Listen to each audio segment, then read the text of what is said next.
రాజశేఖర్ గారు నమస్కారం. నేను జగన్మోహన్ రెడ్డి గారు చాలా అంశాలను ప్రస్తావించారు. కానీ ఇప్పుడు దాకా శివశంకర్ గారు మాట్లాడింది విన్నారు, గురుమూర్తి గారు మాట్లాడింది విన్నారు. ఈ జగన్మోహన్ రెడ్డి గారు నిన్న ఎస్పెషల్లీ రైజ్ చేసిన అంశాలు 3. ఒకటి, ఆంక్షలు పెడుతూ ఉన్నారు, జనాలు నా దగ్గరకు వస్తూ ఉంటే అడ్డుకున్నారు అని చెప్పేసి. ఓకే. ఇక రోజా విషయంలో, ఒక మహిళ విషయంలో ఏ పార్టీ నాయకుడు మాట్లాడినా, తప్పుగా మాట్లాడినా అది ఖచ్చితంగా ఖండించాల్సిందే, పార్టీలకు అతీతంగా. కానీ జగన్మోహన్ రెడ్డి గారి గతంలో నిండు సభలో నారా భువనేశ్వరి గారిని ఏదో ఎవరో తప్పుగా మాట్లాడినందుకు నవ్వారు తప్ప రియాక్ట్ అవ్వాల. ఆగండి, వారించే ప్రయత్నం చేయాల. చాలా సందర్భాల్లో శ్రీరెడ్డి అవ్వచ్చు, అంటే మీ పార్టీ కాదని మీరు తప్పించుకోవచ్చు ఇప్పుడు, కానీ చాలామంది నాయకులు, అందులోనూ మహిళల్ని కించపరిచేలా విధంగా మాట్లాడుతూ ఉంటే ఎవ్వరు కూడా అడ్డుకోలేని పరిస్థితి. మరి ఇప్పుడు మీకు గుర్తొచ్చిందా జగన్మోహన్ రెడ్డి గారు అని చెప్పి నిన్న తెలుగుదేశం పార్టీ కూటమి నేతలంతా కలిసి గతంలో మీ పార్టీ నాయకులు మీరు అధికారంలో ఉన్నప్పుడు ఎవరి గురించి, మహిళల గురించి ఏ రకంగా తప్పు మాట్లాడారో అనేది ఒక వీడియో కూడా రిలీజ్ చేశారు. ఆ వీడియో ఉంది, బట్ ఆ వీడియోలో బీప్సే ఎక్కువ ఉన్నాయి, ఎందుకంటే అంత దారుణమైన వ్యాఖ్యలు చేశారు. గతంలో రోజు గారు కూడా మాట్లాడారు. ఆవిడ వరకు వచ్చేటప్పటికి ఇప్పుడు ఇబ్బంది కలిగి ఉండవచ్చు. రేణు దేశాయ్ గారి గురించి ఏ రకంగా గతంలో రోజా మాట్లాడారు అనేది ఓపెన్గా మీకు యూట్యూబ్లో, సోషల్ మీడియాలో వైరల్ అవుతోంది. ఇంకా మీరు చూసుకోవచ్చు. ఇంకా చాలా ఉన్నాయి. పార్టీలకు అతీతంగా ఎవరైనా మహిళల గురించి మాట్లాడితే ఖండించాల్సిందే.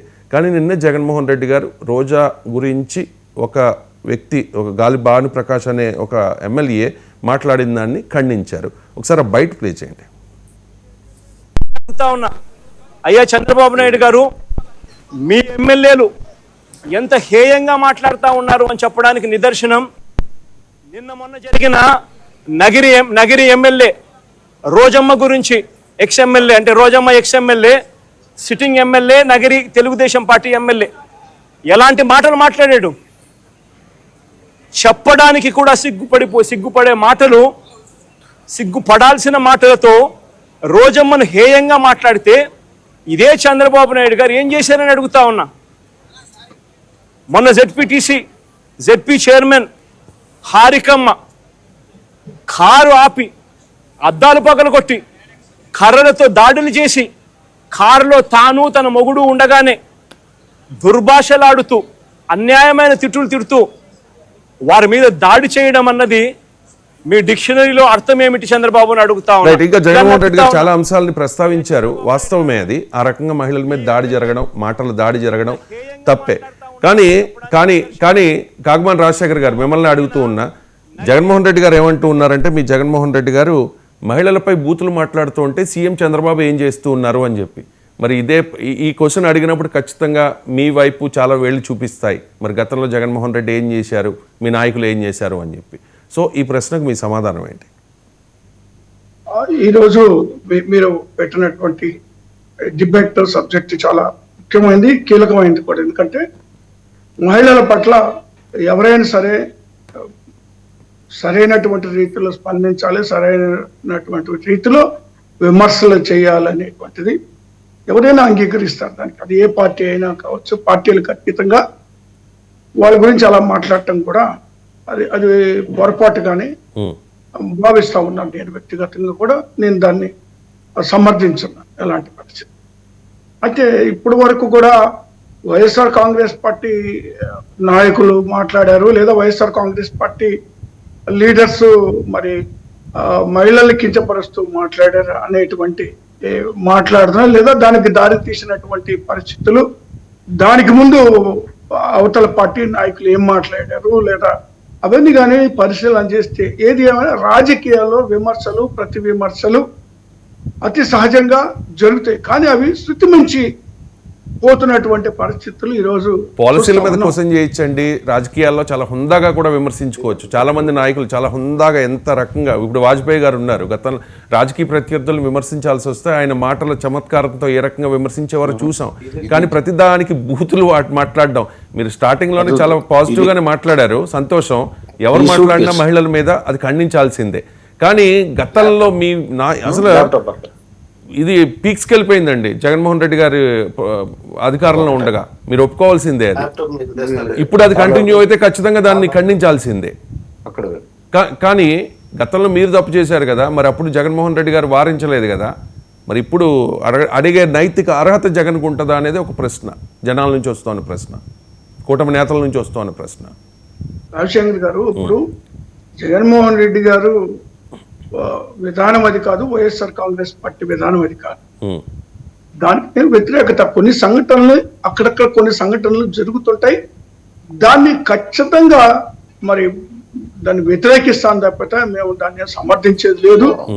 దాన్ని ఇప్పుడు మీరు అలా మాట్లాడినటువంటి వ్యక్తులు మహిళల పట్ల మీరు ఆ విధమైనటువంటి విధానాన్ని లేదా మేము సమర్థిస్తున్నామని మీరు మరి ఎలా భావించడం కూడా విధానాన్ని మార్చుకున్నామని కూడా చెప్పాల్సింది. గతంలో మా వల్ల తప్పు జరిగింది, మేము విధానాన్ని మార్చుకున్నాం, మహిళల మీద మాటలు దాడి చేస్తే ఒప్పుకోం, ఇక మీదట పార్టీలకు అతీతంగా ఖండిస్తాం అని చెప్పాల్సింది, విధానాన్ని మార్చుకుని.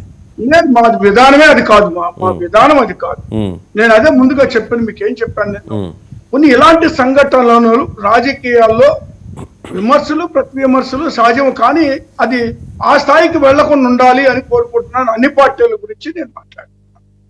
సో ఇప్పుడు అలాంటి పరిస్థితులు కానీ 3 రకాలు తీసుకుంటే రాజకీయాలకే సంబంధం లేదు. అసలు రాజకీయాలంటే దూరంగా ఉన్నటువంటి మరి భారతి గారిని ఇంట్లో ఉండి తన గృహిణిగా ఉన్నటువంటి భారతి గారిని ఏ విధంగా మాట్లాడారో అందరు చూశారు కదా. మరి లేదంటే మరి రోజా గారిని ఏ విధంగా నిన్నగా మొన్న ఒక ఎమ్మెల్యే మరి మాట్లాడారంటే భానుప్రకాష్ అనేటువంటి ఎమ్మెల్యే మాట్లాడినటువంటి తీరు చూస్తే ఎంత నీచంగా నికృష్టంగా ఉందో కూడా చూశారు కదా. లేదంటే అంతకుముందు రజనీ గారిని ఏం మాట్లాడారు, ఎలా మాట్లాడారు, ఆవిడ్ని ఎంత కించపరుస్తూ మాట్లాడారు, లేదా నేను హారిక గారి మీద జడ్పీ చైర్మన్ మీద మరి ఏ విధంగా దాడి చేశారు అనేటువంటిది కూడా మనం చూసాం. ఇప్పుడు ఇవన్నీ కూడా ఏంటంటే మనం ఒకసారి గమనిస్తే మరి తెలుగుదేశం పార్టీ ఇప్పుడు నీతులు మాట్లాడో లేదా ఆ కూటమి నాయకులు నీతులు మాట్లాడుతూ ఉంటే ఆశ్చర్యం వేస్తాం. వీటన్నిటిని ఎవరైనా కంట్రోల్ చేయవలసిందే, ఆ విధానమే సరైన పద్ధతి కాదు. మరి ఇప్పుడు మాట్లాడారు కదా, ఇప్పుడు నేను ఒక మాట చెప్పదలుచుకున్నాను. ఇప్పుడు ఇలాంటి సందర్భాలు రాజకీయ విమర్శలు ప్రతి విమర్శలు స్థాయి నుంచి ఇళ్ల మీద దాడులు చేయడం, మర్డర్లు చేసే స్థాయికి ఈరోజు కూటమి తీసుకెళ్లిన పరిస్థితులు ఉన్నాయి. ఇప్పుడు దీన్ని సమర్థించాలనేటువంటి ఆలోచన వైఎస్ఆర్ కాంగ్రెస్ పార్టీ లేదు, ఖచ్చితంగా దీన్ని ఖండిస్తున్నాం. కాకపోతే ఇప్పుడు ఈ రోజు రాష్ట్రంలో అప్రకటిత ఎమర్జెన్సీ అనేటువంటిది జరుగుతూ ఉంది. అంటే బీహార్ ని మించిపోయినటువంటి పాలన ఆంధ్రప్రదేశ్ లో సాగుతా ఉంది. జగన్మోహన్ రెడ్డి గారి అభిమానులు ఎందుకు కలుస్తారు, ఎందుకు వస్తారు, ఎందుకున్నారు అభిమానులు అని మాట్లాడినప్పుడు శివశంకర్ గారు లెట్ మీ కంప్లీట్ సార్, మీరు మధ్యలో don't interfere sir please, let me complete. మీరు అలా అబ్రప్ట్ గా మీరు వస్తే నేను ఎలా మాట్లాడతానండి? ఒక్క నిమిషం నేను మాట్లాడాక మీరు క్వశ్చన్ ఇవ్వండి.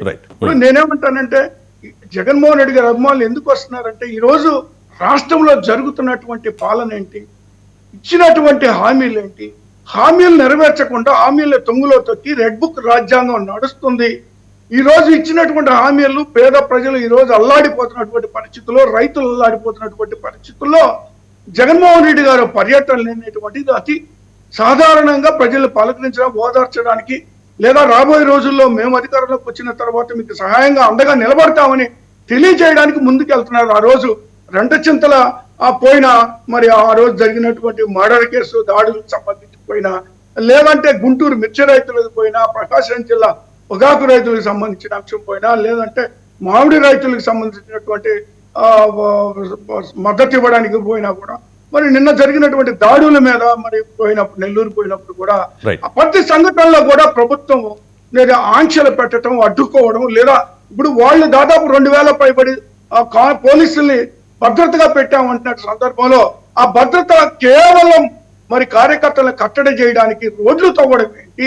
ఈ దేశంలో ఎక్కడైనా ప్రజలు నడవకుండా లేదా పార్టీ నాయకులు కార్యకర్తలు రానియకుండా రోడ్లు తవ్వినటువంటి చరిత్ర ఏ పార్టీకి లేదు, ఎక్కడ చూడలే నేను గత 40 ఏళ్ల నుంచి. కానీ ఈ రోజు చూస్తా ఉన్నాం ఆంధ్రప్రదేశ్ లో ఈ విధానాన్ని.